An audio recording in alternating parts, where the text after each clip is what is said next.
Hi friends, మీరు చూస్తున్నారు SRJ మెక్ channel. ఇందులో మనకు కనిపిస్తున్నది హోండా షైన్ BS6 బైక్. ఈ బైక్ స్టార్ట్ కావడం లేదని అయితే మన దగ్గరికి అయితే తీసుకొని వచ్చారు. దీని ప్రాబ్లం మనం కనుక్కోవడానికి అరగంట సమయం అయితే పట్టింది.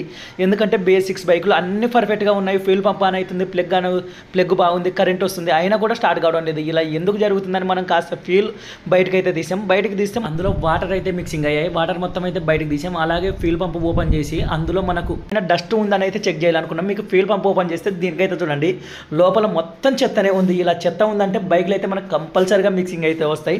హోండా కంపెనీ ఏదైనా కూడా మీరు BS6 బైకులు తీసుకున్నారంటే మీరు జనరల్ సర్వీసింగ్ ఇచ్చినప్పుడు ఇందులో ఉన్న ఆ ఫ్యూల్ పంప్ క్లీన్ చేయించి అలాగే ఫిల్టర్ కూడా అయితే క్లీన్ చేయించండి. మనకు ఒకవేళ ఫిల్టర్ పాడైపోయింటే మాత్రం కొత్తదైతే తీసుకోండి, కొత్తదైతే చేంజ్ చేసేయండి. ఎక్కువ రేట్ అయితే పడదు, తక్కువే ఉంటుంది. మనకి హోండా కంపెనీలో ప్రతి బైక్ అయితే BS6 బైకులకి ఇలా ఫిల్టర్ అయితే ఉంటుంది. కంపల్సరీగా దీన్ని అయితే అప్పుడప్పుడైతే గమనించండి. మనకి మిక్సింగ్ అయితే రాదు. దీనికి మొత్తం మనం పర్ఫెక్ట్గా రెడీ చేసి 150 రూపీస్ అయితే మన ఫిట్టింగ్ ఛార్జ్ తీసుకోవడం.